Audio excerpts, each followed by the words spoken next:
Hi hello friends, welcome to my channel. Friends, ఎవరైనా మన ఛానల్ని ఫస్ట్ టైం చూస్తున్నట్లయితే తప్పకుండా సబ్స్క్రైబ్ చేసి వీడియో నచ్చితే తప్పకుండా లైక్ చేయండి. ఇక వీడియోలోకి వెళ్ళినట్లయితే ఈ రోజు అయితే చైతన్య జీవన గురించి ఇక సునందాకు నిజం చెప్పేయబోతున్నాడు. ఎందుకంటే ఈ రోజు జ్యోతమ్మ వాళ్ళ ఇంట్లో సీతారాముల కళ్యాణం జరుగుతుంది. దానికి జీవన, చైతన్య, ఆనంది, ఆదిత్య, సునంద, శశికాంత్ అందరూ కూడా రావాలి అని ఇక జ్యోతమ్మ అయితే ఇలా అందరికీ ఇంటికొచ్చి మరీ చెప్తూ ఉంటుంది. కానీ జీవన మాత్రం లేదు, నేను ఎక్కడికి వెళ్ళను, మా పుట్టిల్లు కావచ్చు, ఇక అత్తయ్యకు ఇష్టం లేకుండా నేను వెళ్ళను అని ఇలా చాలా నటిస్తూ ఉంటుంది సునంద ముందు. ఇక జీవన అయితే ఇక మా అమ్మ జ్యోతమ్మ అంటే ఇక అత్తయ్య గారికి చాలా కోపం. బావగారు ఈరోజు ఈ స్థితిలో ఉన్నాడు అంటే కారణం మా అమ్మ జ్యోతమ్మే కదా, అందుకే ఇంకా అలాంటి ఇంటికి వెళ్ళడం ఎందుకు, నేను అస్సలు వెళ్ళను అని ఇక ఇలా చాలా కోపంగా జీవన అయితే అంటూ ఉంటుంది జ్యోతమ్మ గురించి. ఇక అప్పుడే ఆనంది, ఆదిత్య అయితే అదేంటి జీవన, ఎంతైనా మీ పుట్టిల్లు, ఇక నువ్వే ముందుగా వెళ్తావనుకున్నాము, కానీ నువ్వు ఇలా మాట్లాడుతున్నావు ఏంటి అని ఇక ఇలా ఆనంది అయితే అంటూ ఉండగా, లేదు కుట్టి, నాకు పుట్టిల్లు, నీకు అది సొంతిల్లు, ఇక నువ్వు వెళ్తావు, అత్తయ్య మాట లెక్క చేయకుండా నువ్వు వెళ్తావు, కానీ నాకు అత్తయ్య అంటే చాలా గౌరవం, అందుకే నేను ఇక నా పుట్టింటికి జ్యోతమ్మ వాళ్ళ ఇంటికి సీతారాముల కళ్యాణం రోజు వెళ్ళటం లేదు అని ఇక ఇలా అంటూ ఉంటుంది జీవన అయితే ఇంట్లో వాళ్ళందరి ముందు. అప్పుడే ఇక ఆనంది అయితే ఇక తప్పు నువ్వు చేసి జ్యోతమ్మ శిక్ష అనుభవించేలా చేశావు, అయినా కూడా ఇంకా జ్యోతమ్మని నువ్వు కూడా ఇలా దోషిగా చేసి మాట్లాడుతున్నావా, ఇక నువ్వు ఎందుకు జీవన కన్న తల్లి మీద ప్రేమ లేకుండా అలా మాట్లాడుతున్నావు అని ఇక తన మనసులో అనుకుంటూ ఉంటుంది ఆనంది అయితే.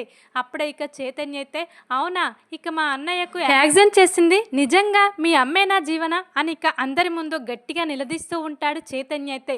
అది విన్న ఆదిత్య, ఆనంది, ఇక జీవన అయితే స్టన్ అయి చూస్తూ ఉంటారు చైతన్య వైపు.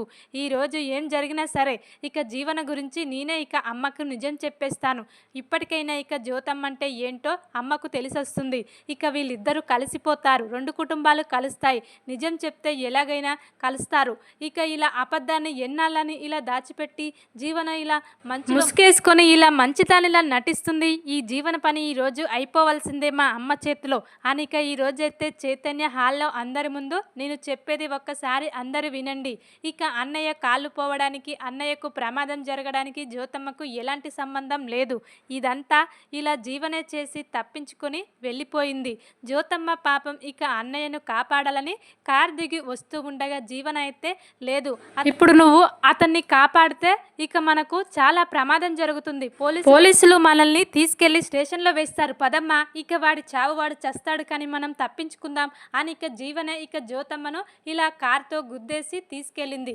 ఇక అది తెలియకుండా ఇక జ్యోతమ్మ పెళ్లి కాని నా కూతురుపై ఇలా యాక్సిడెంట్ చేసింది, ఇక ఒక మనిషిని ఇలా వదిలేసి వచ్చిందని నింద పడితే నేను తట్టుకోలేను, ఇక నేను ఆ నిందను అనుభవిస్తాను అని ఇక జ్యోతమ్మ ముందుకు వచ్చి జీవన చేసిన తప్పుకు ఈరోజు తను శిక్ష అనుభవిస్తుంది, అంతేకాని తప్పు చేసింది జ్యోతమ్మ కాదమ్మా జీవన అని ఇక ఈ రోజైతే హాల్లో అందరి ముందు చైతన్య అయితే ఇలా జీవన గుట్టు బయటకు పెడతాడు. ఇక అప్పుడే జీవన అయితే ఇక ఒక్కసారిగా స్టన్ అయ్యి ఇలా కోపంగా చూస్తూ ఉంటుంది చైతన్య వైపు.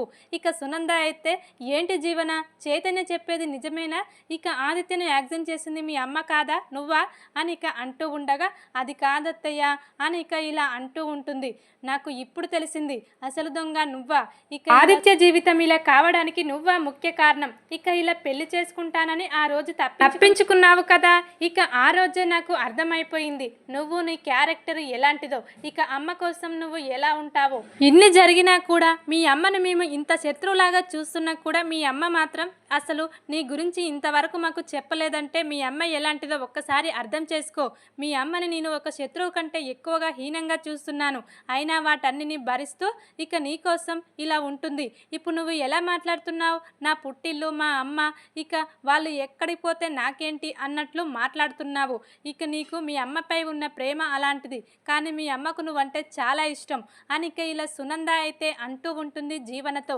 అప్పుడే ఇక జీవన అయితే, నన్ను క్షమించండి అత్తయ్య, నీకు మా అమ్మ అంటే ఇష్టం లేదు కాబట్టి మా అమ్మ గురించి నేను అలా మాట్లాడాను, అంతేకాని ఇక మా అమ్మ అంటే నాకు ప్రేమ లేక కాదు అని ఇక ఇలా మళ్ళీ నటిస్తూ ఉంటుంది జీవన అయితే. అప్పుడే ఇక సునంద అయితే, నువ్వు ఎలాంటి దానివో నాకు ఇప్పుడు పూర్తిగా అర్థమైంది, ఇక నువ్వు నాకేం చెప్పనవసరం లేదు, నువ్వు ఇంత అన్యాయం చేశావు మా కుటుంబాన్ని. మా చైతన్యకు వాళ్ళ అన్నయ్య అంటే చాలా ఇష్టం. ఇక వాళ్ళ అన్నయ్య మీద ఉన్న ప్రేమతో మా అన్నయ్యను ఇలా చేసింది నువ్వే అని తెలుసుకొని నీపై కోపంతో నిన్ను పెళ్లి చేసుకున్నాడు. ఎలాగైనా నీ నిజ స్వరూపం ఇంట్లో అందరికీ నిరూపించి ఇక నువ్వు ఆదిత్య కాళ్ళ మీద పడి క్షమాపణ అడగాలనే ఇక చైతన్య ఈ పని చేస్తుంటాడు. కానీ ఇక నువ్వు అలా క్షమించమని అడిగినా ఇక ఆదిత్య నిన్ను క్షమించే పరిస్థితి లేదు. ఎందుకంటే నువ్వు చేసింది చిన్న తప్పు కాదు, చాలా పెద్ద తప్పు. నువ్వు చేసిన తప్పు వల్ల 2 కుటుంబాలు విడిపోయాయి. అది నీకు అర్థమవుతుందా? ఇక ఇప్పుడు మా చైతన్య ఎందుకు నిజం చెప్పాడో తెలుసా నీ గురించి? ఈ 2 కుటుంబాలు కలవడం కోసం. అయినా కూడా నువ్వు కొంచెం కూడా మారలేదు. ఇక నిజమేంటో తెలిసాక కూడా ఆదిత్య కాళ్ళ మీద పడకుండా మళ్ళీ ఇక నాకు జవాబు చెప్తున్నావు అంటే నీలాంటి దాన్ని ఇక ఏం చేయాలి అని ఇక కోపంగా సునంద అయితే జీవనను అంటూ ఉంటుంది.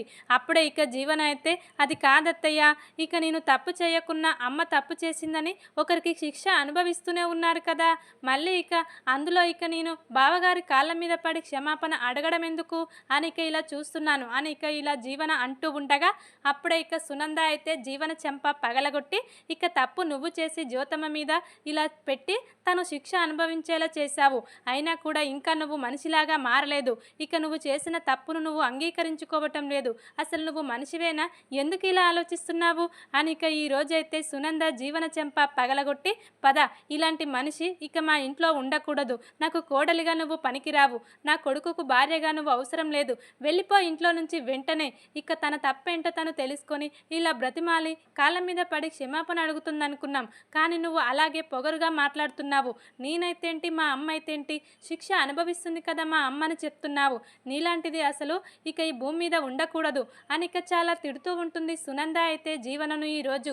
అప్పుడే ఇక జీవన అయితే ఇదంతా చైతన్య వల్లనే, వీడు నన్ను ఇలా నమ్మించి మోసం చేసి పెళ్లి చేసుకుని ఈరోజు నన్ను ఈ ఇంట్లో ఇలా అందరి ముందు అవమానపరిచాడు, వీడిని మాత్రం వదిలేసేది లేదు అని ఇక చాలా కోపంగా సునంద ఇంట్లో నుంచి వెళ్ళిపో అనగానే ఇక ఇలా తన బ్యాగ్ సర్దుకొని వెళ్ళిపోవడానికి ఇక జీవన అయితే ప్రయత్నాలు చేస్తూ ఉంటుంది. కానీ ఇక మళ్ళీ చైతన్య అయితే వద్దమ్మా, జీవనను ఎక్కడికి పంపించొద్దు, జీవనను మంచి మనిషిగా మార్చాలన్నదే జ్యోతమ్మ కోరిక.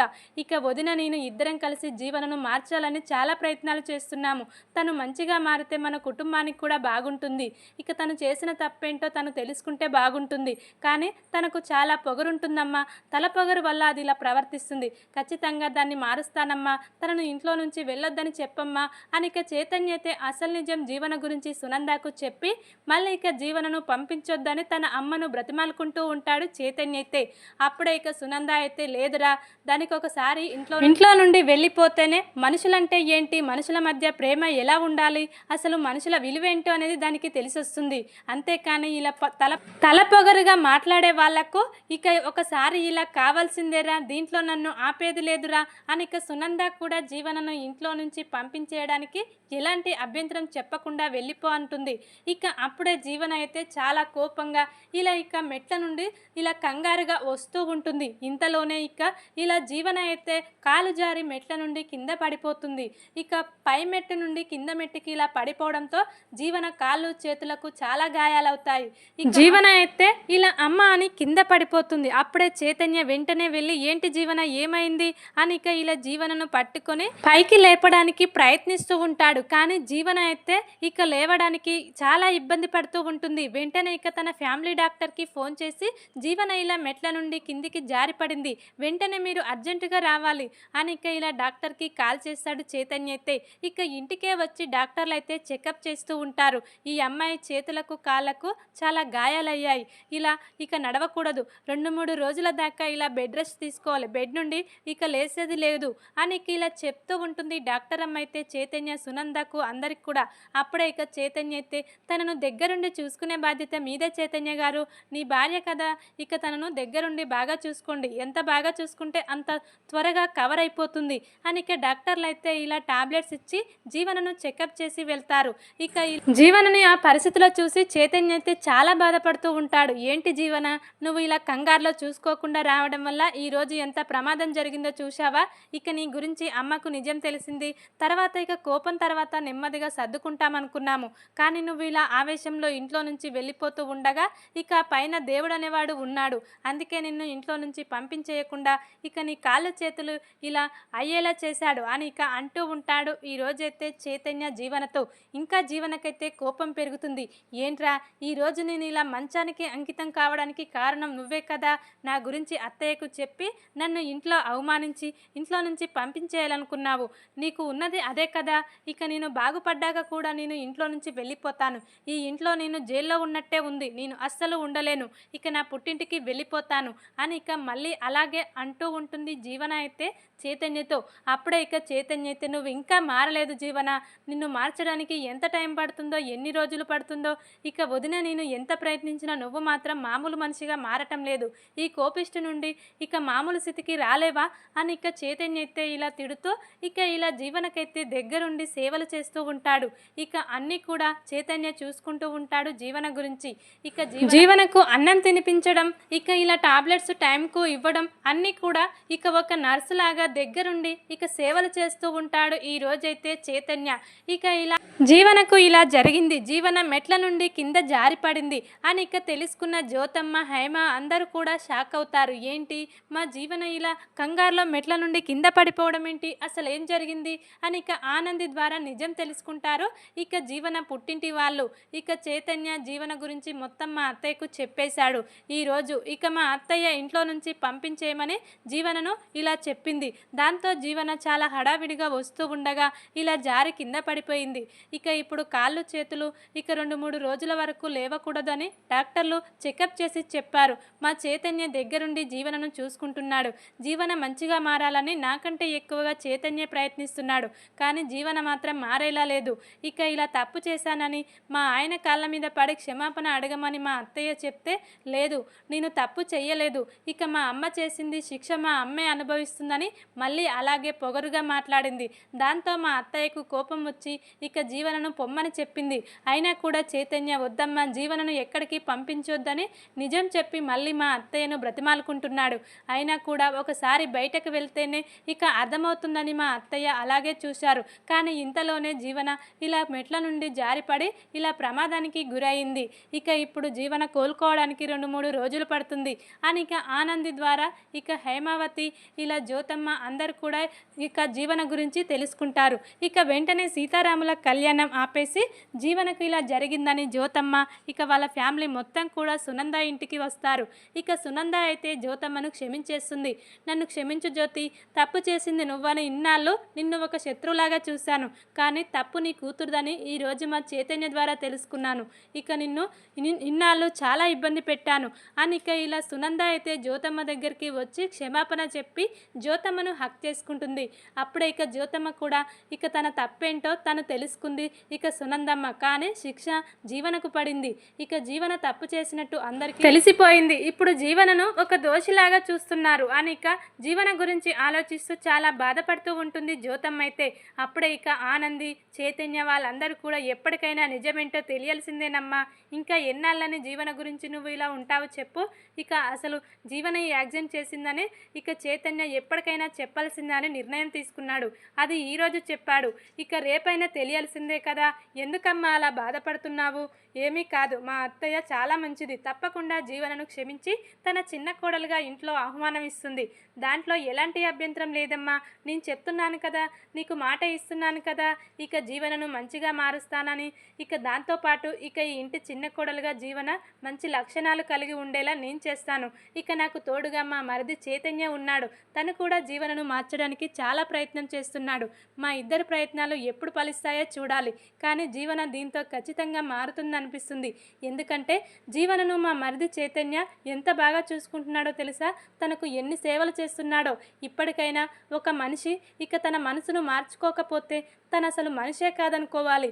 అలా చేస్తున్నాడు, ఒక భర్తలా కాకుండా ఇక ఒక కన్న తండ్రిలాగా ఇలా చేస్తున్నాడు అని ఇక చెప్తూ ఉంటుంది ఆనంది అయితే తన మరిది చైతన్య గురించి జ్యోతమ్మకు. అప్పుడే ఇక చైతన్య గురించి ఇక చాలా సంతోషంగా ఫీల్ అవుతూ ఉంటుంది జ్యోతమ్మ అయితే. ఎందుకంటే జీవనకు ఇంత మంచి భర్త దొరికినందుకు జీవన చాలా అదృష్టవంతురాలు, ఇంత గొప్పింటికి కోడలైపోయింది అని ఇక ఈ రోజైతే చాలా సంతోషంగా ఉంటారు ఇక జ్యోతమ్మ కూడా. ఇక అప్పుడే జీవన అయితే మంచిగా మారితే ఇక చూడాలని అందరూ కూడా ఆశగా ఎదురు చూస్తూ ఉంటారు. చైతన్య అయితే ఖచ్చితంగా తన సేవలతో ఇక జీవన మనసును మార్చేసి జీవనను తన భార్యగా ఇక మంచి మనిషిగా మార్చగలుగుతాడు చైతన్య అనిపిస్తుంది. చూద్దాం మరి ఇక చైతన్య ఈ నిజం ఇలా చెప్పడం వల్ల జీవనం మారబోతుందా లేదా అనేది చూడాలి. కానీ ఇలా చైతన్య చెప్పిన నిజం వల్ల ఈరోజు జీవనకి ఇలా కావచ్చు. కానీ జ్యోతమ్మ సునంద అయితే కలిసిపోయారు. 2 కుటుంబాలు కలిసిపోయాయి. ఆనంది అనుకున్నట్టే 2 కుటుంబాలను కలిపేసింది. ఇక చైతన్యకు ఆనంది తోడుగా ఉండడం వల్ల ఇంకా జీవనను కూడా ఖచ్చితంగా మార్చే అవకాశం ఉంది. చూద్దాం మరి ఇక తర్వాత ఏం జరగబోతుంది అనేది. వీడియో కనుక మీకు నచ్చినట్లయితే లైక్ చేసి సబ్స్క్రైబ్ చేసుకోండి friends. Thank you for watching.